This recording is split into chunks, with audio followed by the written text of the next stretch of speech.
கர்த்தரும் இரட்சகருமாகிய இயேசு கிறிஸ்து நாமத்தினால் அடியேன் உங்கள் யாவரையும் அன்போடு வாழ்த்தி வரவேற்கிறேன். இப்பொழுதும் ரோமர் 8வது அதிகாரத்தின் 28வது வசனத்தினை நாம் எல்லோரும் இணைந்து வாசிப்போமாக. அன்றியும் அவருடைய தீர்மானத்தின்படி அழைக்கப்பட்டவர்களாய் தேவனிடத்தில் அன்பு கூறுகிறவர்களுக்கு சகலமும் நன்மைக்கு ஏதுவாக நடக்கிறது என்று அறிந்திருக்கிறோம். தேவாதி தேவனுடைய அநாதி தீர்மானத்தின்படி நாம் அழைக்கப்பட்டிருக்கிறோம். அழைக்கப்பட்ட நாம் அவரிடத்தில் தொடர்ந்து அன்பு கூறும்போது நம்முடைய வாழ்க்கையில சகலமும் நன்மைக்கு ஏதுவாக நடக்கிறதா இருக்கிறது. அவருடைய தீர்மானத்தின்படி நாம் அழைக்கப்பட்டோம். 2 தீமோத்தேயு 1வது அதிகாரம் 9வது வசனம், புதிய ஏற்பாட்டில் 291வது பக்கம். அவர் நம்முடைய கிரியைகளின்படி நம்மை ரட்சிக்காமல் தம்முடைய தீர்மானத்தின்படியும் ஆதி காலம் முதல் கிறிஸ்து இயேசுக்குள் நமக்கு அருளப்பட்ட கிருபையின்படியும் நம்மை ரட்சித்து பரிசுத்த அழைப்பினாலே அழைத்தார்.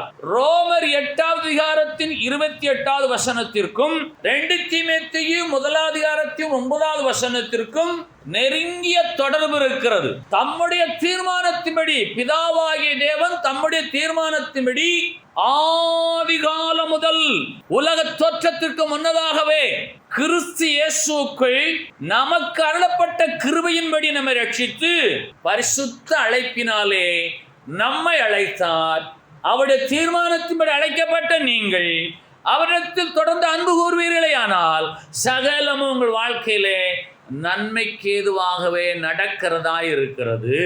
அவர் தம்முடைய தீர்மானத்தின்படி நம்மை அழைத்தார். பிதாவாகிய தேவன் ஆதி காலம் முதல் கிறிஸ்து இயேசுக்குள் அவர் நமக்கு அருளின கிருபையினாலே நாம் ரட்சிக்கப்பட்டு பரிசுத்தமான அழைப்பிலே நாம் அழைக்கப்பட்டிருக்கிறோம். நம்முடைய அழைப்பு பரிசுத்த அழைப்பு, பரிசுத்த வேதாகமம், பரிசுத்தர், பரிசுத்த ஆவியாகிய தெய்வம், பரிசுத்த விவாகம்.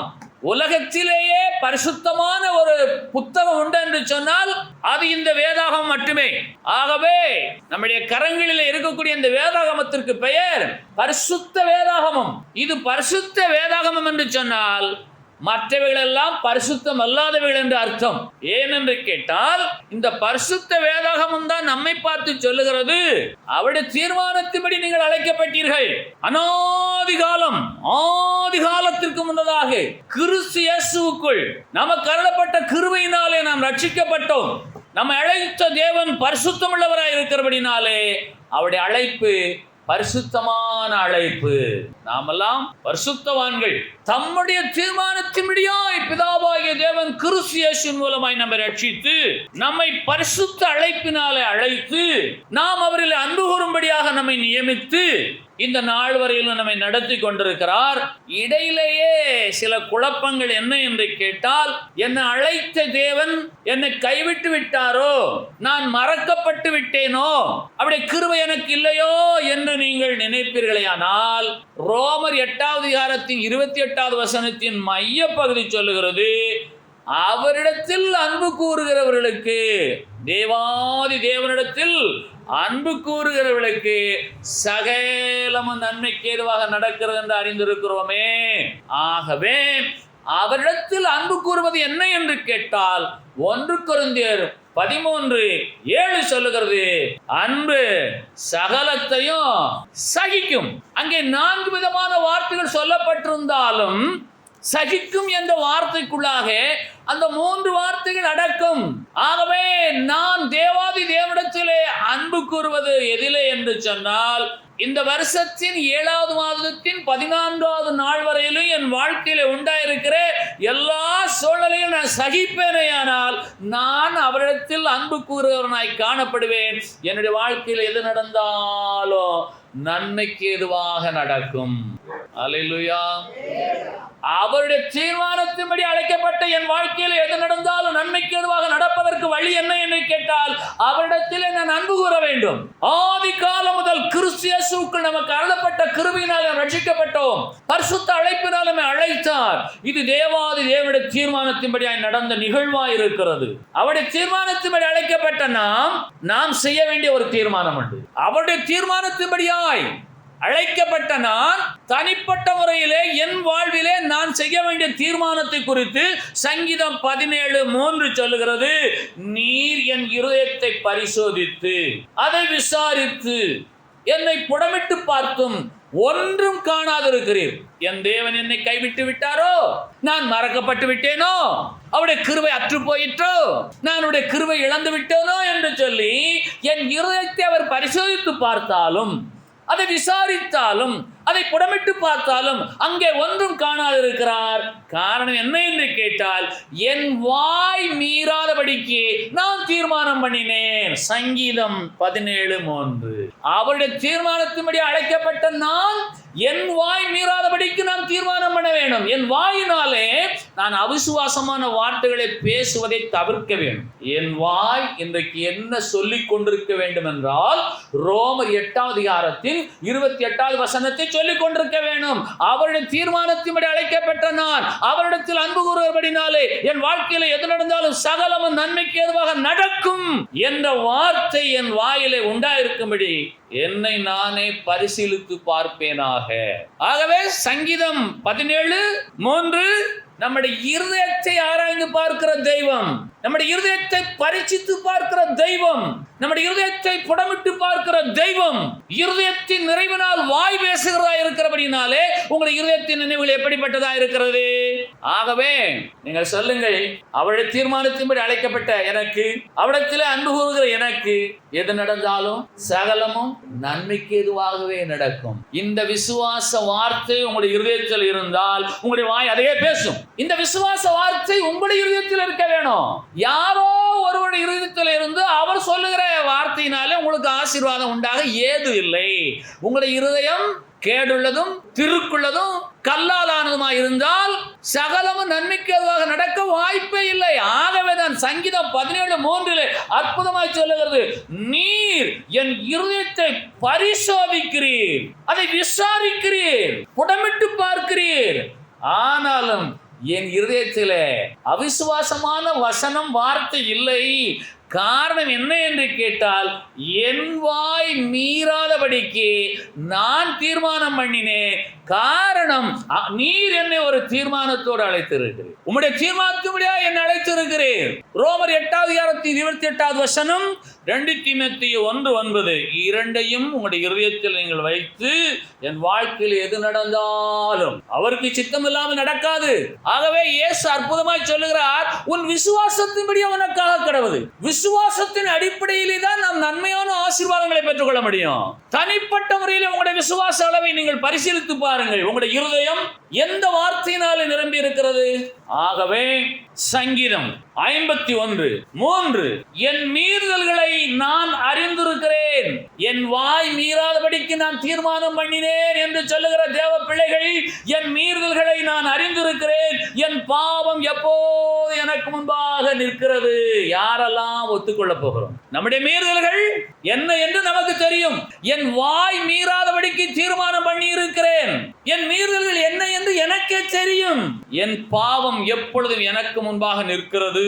ஆனபடியினாலே உங்களுடைய இருதயத்திலே நீங்களே பேசிக்கொள்ளுங்கள். உங்களுடைய இருதயத்திலே நீங்களே பேசிக்கொள்ளுங்கள். என் வாய் மீறாதபடிக்கு தீர்மானம் பண்ணின நான் என் மீறுதல்களையும் நான் அறிந்திருக்கிறேன். அவிசுவாசமான வார்த்தைகளை பேசுகிறேன், பிறரை வேதனைப்படுத்தும்படியான வார்த்தைகளை பேசுகிறேன். என் வாய் மீறி மீறி போகிறது.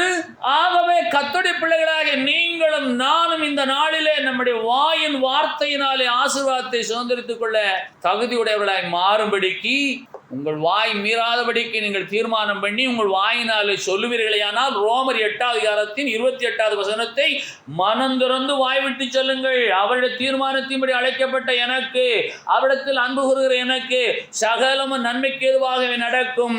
கர்த்தர் சொல்லாதவைகளை சொல்லுகிற வாய், கள்ளத்திற்கு உரைக்கிற வாய், கர்த்தர் சொல்லாதவைகளை சொல்லுகிற வாய் அதிகமாக இருக்கிறது. கள்ள தீர்க்க தரிசனம் உரைக்கிற வாய் அதிகமாக இருக்கிறது. கபட்டு பேசுகிற கிறிஸ்தவ வாய்கள் அநேகம் இருக்கிறது. பீடி, குடி, சிகரெட், மது அருந்துகிற வாய்கள் இருக்கிறது. முறையற்ற உணவு முறையுடைய வாய்களும் இருக்கிறது. ஏன் என் வாய் மீறாதபடிக்கு நான் தீர்மானம் பண்ணினேன் என்று சொன்னால், விசுவாச பிள்ளைகள் தங்களுக்கு சுய கௌரவத்தை தேடிக்கொள்ளும்படியாய் நேற்று தினத்தில் நான் ஜெபிக்கும் போது இயேசு எனக்கு ஒரு தரிசனம் காட்டினார். நான் அதை பார்த்தேன், இதை பார்த்தேன் என்று உண்மைக்கு புறம்பாக பேசக்கூடிய வாய்கள் இருக்கத்தான் செய்கிறது, இல்லை என்று சொல்ல முடியாது. காணாதவைகளை கண்டவைகளை போல பேசுகிற வாய்கள் மீறுகிற வாய்கள். நீங்கள் தரிசனமும் காண வேண்டாம், சொப்பனமும் காண வேண்டாம், கனவும் காண வேண்டாம், விளக்கமும் வேண்டாம், தீர்க்க தரிசனம் வேண்டாம். ரோமர் 8:28 உங்கள் இதயத்தில் வைத்து உங்கள் வாயினால் அறிக்கையிடுங்கள். அவரிடத்தில் அன்பு கூற நான், எல்லாவற்றையும் சகிக்கிற நான், இயேசு என்னை பரிசுத்த அழைப்பிற்கு அழைத்திருக்கிறார், அழைத்த தேவன் உண்மையுள்ளவர், அவர் முற்றுமுடி நடத்துவார் என்ற விசுவாசம் உங்கள் இதயத்தில் நிரம்பி இருக்கிறதோ இல்லையோ என்று சொல்லி உங்கள் இருதயத்தை பரிசோதித்து புடமிட்டு அதை விசாரிக்கிற தெய்வம் கர்த்தராகிய இயேசு. வாயினாலே சர்வசாதாரணமாக கிறிஸ்தவ வாழ்விலே இன்றைக்கு இருக்கக்கூடிய கிறிஸ்தவ மக்கள் விரும்புகிறது என்ன? ஊழியக்காரர் ஏதாவது ஒரு தீர்க்க தரிசனம் சொல்லட்டும், அப்படி சொன்னால்தான் அவர் நல்ல ஒரு வரம் பெற்ற ஊழியக்காரர். சொப்பனத்துக்கு விளக்கம் சொல்லட்டும், அப்படி சொன்னால்தான் அவர் கிருபையுள்ள ஊழியக்காரர். அவர் இயேசுவின் பக்கத்திலேயே எப்போதும் தங்கி இருக்கிற ஊழியக்காரர் என்ற தவறான கருத்துக்கள் நிறைந்து காணப்படுகிற கிறிஸ்தவ உலகம் இன்றைக்கு இருக்கிறது. ஆனபடினால இவர்களும் என்ன சொல்லிவிட்டார்கள்? தங்கள் வாயை மீறுகிறார்கள். காணாதவர்களை கண்டதை போல சொல்லுகிறார்கள், கேட்காததை கேட்டதை போல வாயினாலே பேசுகிறார்கள். தவறுதான வார்த்தைகளை சொல்லி மக்களை தங்கள் பக்கமாக வசியம் செய்கிறார்கள். ஆனால் கர்த்தருடைய தாசன் சொல்லுகிறார், என் வாய் மீறாதபடிக்கு நான் தீர்மானம் பண்ணினேன்.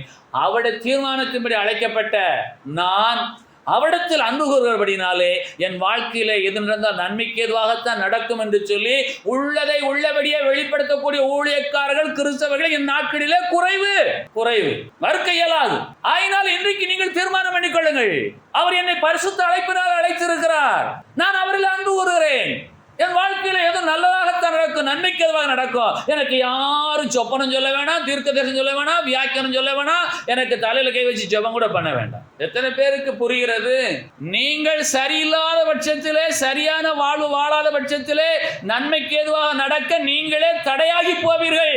ஆகவே இயேசு இப்பொழுதே உங்கள் இருதயத்தை பரிசோதித்துக் கொண்டிருக்கிறார், உங்களுடைய இருதயத்தை விசாரிக்கிறார், உங்களுடைய இருதயத்தை இப்போதே அவர் புடமிடுகிறார். நான் ஒரு பொய்யான விளக்கத்தை உங்களுக்கு சொல்லுவேனையானால் என் இருதயம் என்னையே குத்துமே.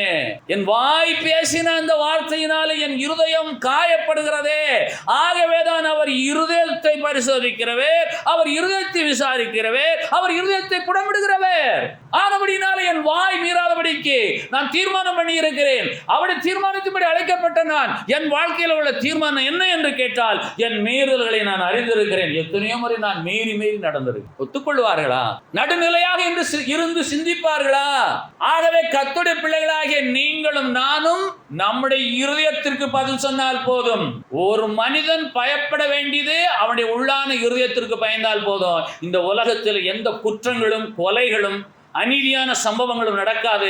காவல் நிலையங்களுக்கு வேலை இல்லை, நீதிமன்றங்களுக்கு வேலை இல்லை. உலகமே சமாதானமாய் வாழும். தங்களுடைய இருதயத்தை கடினப்படுத்துகிறவர்கள், தங்களுடைய இருதயம் அவர்களோடு பேசியும் அதற்கு கீழ்ப்படியாமல் வாயினாலே மீறின காரியங்களை செய்கிறவர்கள், கர்த்தர் சொல்லாதவர்களை சொன்னார் என்று சொல்லுகிறவர்கள், கேளாதவர்களை கேட்டேன் என்று சொல்லுகிறவர்கள், தங்கள் வாயினாலே மது அருந்துகிறவர்கள், தங்கள் வாயினாலே மயக்கமான வார்த்தைகளை பேசுகிறவர்கள், இன்னும் ரகசியமாக பீடி, சிகரெட், மதுபானங்களை அருந்துகிறவர்கள், அவருடைய இருதயம் அவர்களை பார்த்து குற்றப்படுத்துமையானால் வேதம் சொல்லுகிறது, நீர் என் இருதயத்தை பரிசோதித்து. எப்போது பரிசோதிக்கிறார்? நீங்கள் நித்திரையில இருக்கையிலே, ராவிலே, ராக்காலத்திலே உங்களுடைய இருதயத்தை அவர் பரிசோதிக்கிறார், அதை புடமிட்டு பார்க்கிறார், அதை விசாரிக்கிறார். அப்படிப்பட்ட நிலையிலே உங்களுடைய இருதயத்திலே கேடுபாடான ஒன்றும் அவர் காணாதபடிக்கு உங்களுடைய இருதயத்தில் இருக்க வேண்டிய ஒரே ஒரு வசனம் ரோமர் 8:28 வசனம். ஆகவே என் மீறுதல்கள் என்ன என்று நான் அறிந்திருக்கிறேன். சங்கீதம் 51:3. என் மீறுதல்களை நான் அறிந்திருக்கிறேன், என் பாவம் எப்பொழுது எனக்கு முன்பாக நிற்கிறது.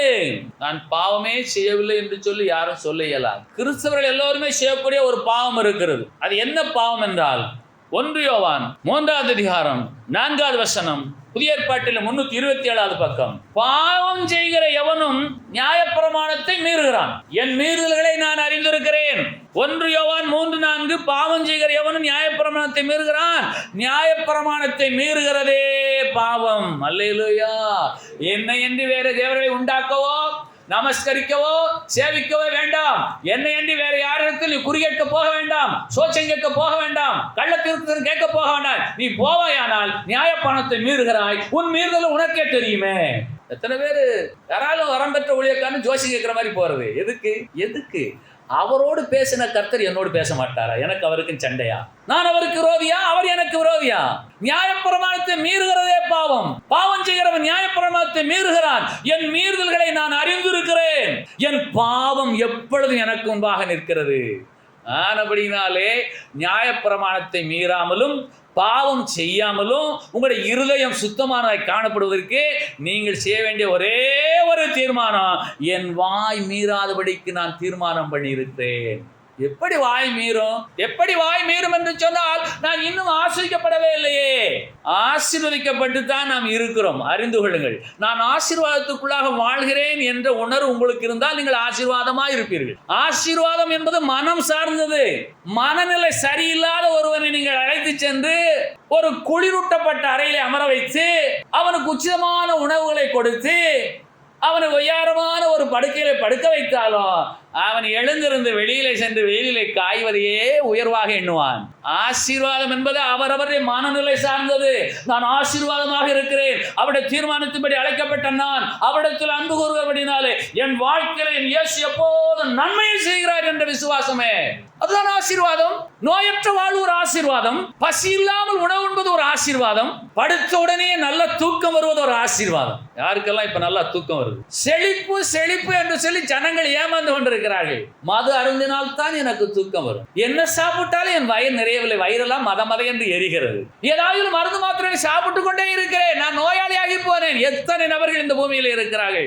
செழிப்பு என்பதும் ஆசீர்வாதம் என்பதும் உங்களுடைய விசுவாச வாழ்வின் அடிப்படையில் இருக்கிறது. நீங்கள் சொல்லுங்கள், என் இயேசு என் மேல் எப்போது அன்பு கூறுகிறவர், நான் அவருடைய தீர்மானத்தின்படி அழைக்கப்பட்ட தேவ பிள்ளை, நான் அவரிடத்தில் அன்பு கூறுகிறேன், என் வாழ்க்கை எது நடந்தாலும் சகலம நன்மைக்கு தான் நடக்கிறது, நான் பசியா இருக்கவில்லை, வியாதியா இருக்கவில்லை, எனக்கு இன்பமான ஒரு தூக்கத்தை கர்த்தர் கொடுக்கிறார். அல்லேலூயா.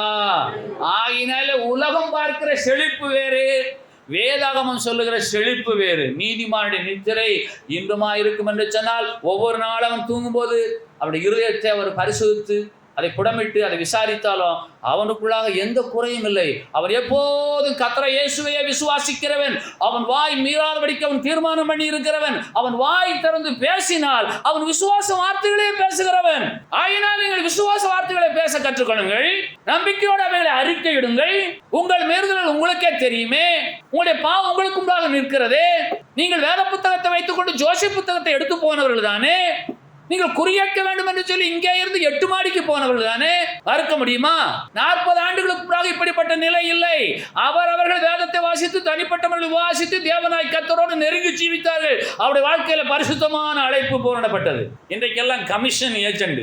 அதனால ரோமர் 8:28 இன்றைக்கு உங்கள் இருதயத்தில் வைத்து அந்த வசனத்தை விசுவாசித்து உங்கள் வாயினாலே அறிக்கையிட்டு ஆசீர்வாதங்களை சுதந்திரித்துக் கொள்ள நீங்கள் ஆயத்தமாகுங்கள் என்று கர்த்தராகிய இயேசு உங்களை அழைக்கிறார். பாவம் செய்கிறவன் நியாயப்பிரமாணத்தை மீறுகிறான். நியாயப்பிரமாணத்தில் ரொம்ப அற்புதமான ஒரு இடம், நீ ஓய்வு நாளை பரிசுத்தமாக ஆசரிப்பாயாக. பரிசுத்த அழைப்பினால் அழைக்கப்பட்ட பரிசுத்த ஜனமாகி நீங்கள் பரிசுத்தமாய் அதை ஆசரிக்க வேண்டும் என்று சொன்னார். இருதயத்தில் எந்த ஒரு கபடம், கள்ளம், வேதனை, சூது, வாது இல்லாமல் பரிசுத்த தேவனுக்கு முன்பாக நீங்கள் நிற்பீர்களேயானால் நீங்கள் ஆசீர்வதிக்கப்படுவீர்கள்.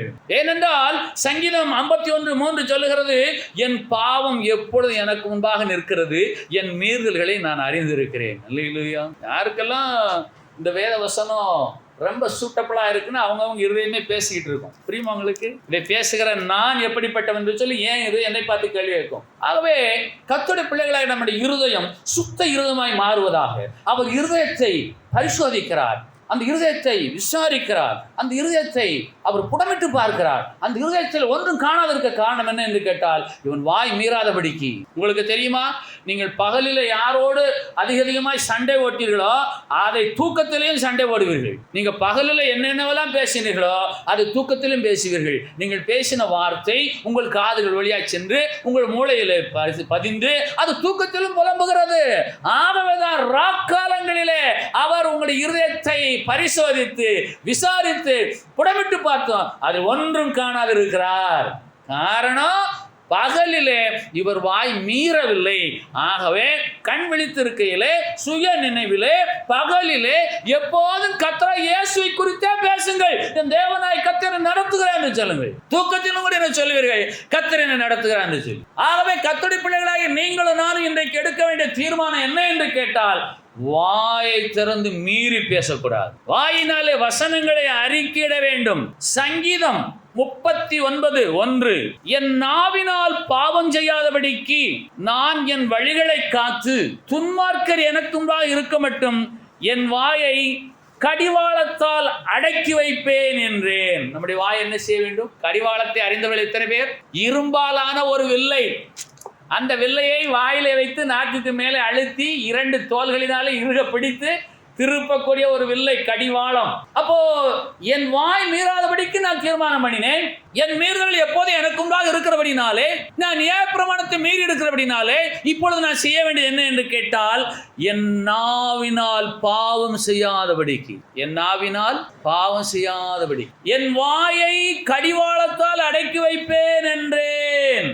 சங்கீதம் 51:1 மற்றும் 2 வசனங்கள், தேவனே உமது கிருபையின்படி எனக்கு இரங்கும், உமது மிகுந்த இரக்கங்களின்படி என் மீறுகள் நீங்க என்னை சுத்திகரியும். இன்றைக்கு இந்த ஜெபத்தை சொல்லி நீங்கள் ஜெபியுங்கள். உங்களுடைய மீறுதல் எல்லாவற்றையும் தேவனாய் கர்த்தர் சுத்திகரிக்க வல்லவர். தேவனே உமது கிருபையின்படி எனக்கு இரங்கும்.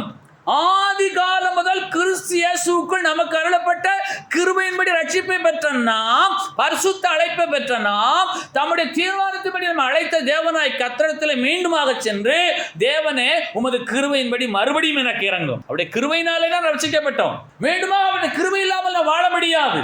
உமது மிகுந்த இரக்கங்களின்படி என் மீறுதல்கள் நீங்க என்னை சுத்திகரியும். அல்லேலூயா. 2வது வசனம், என் அக்கிரமம் நீங்க என்னை முற்றிலும் கழுவி என் பாவமற என்னை சுத்திகரியும். நியாயப்பிரமாணத்தை மீறுகிறதே பாவம். அல்லேலூயா. அதனால நியாயப்பிரமாணத்தில் முதலாவது வசனம், முதலாவது வாக்கியம், கட்டளை, கற்பனை, நியமம், பிரமாணம், என்னையன்றி, இப்படி சொல்லுங்க, என்னையன்றி என் வீட்டுக்குள்ள யார் வர முடியும்னு சொல்லி நீங்க சொல்லுவீங்களா இல்லையா? வீட்டுக்கு சொந்தக்காரன் நீங்க, ஏற்ற சொல்லாம அவன் எப்படி செய்யலாம்?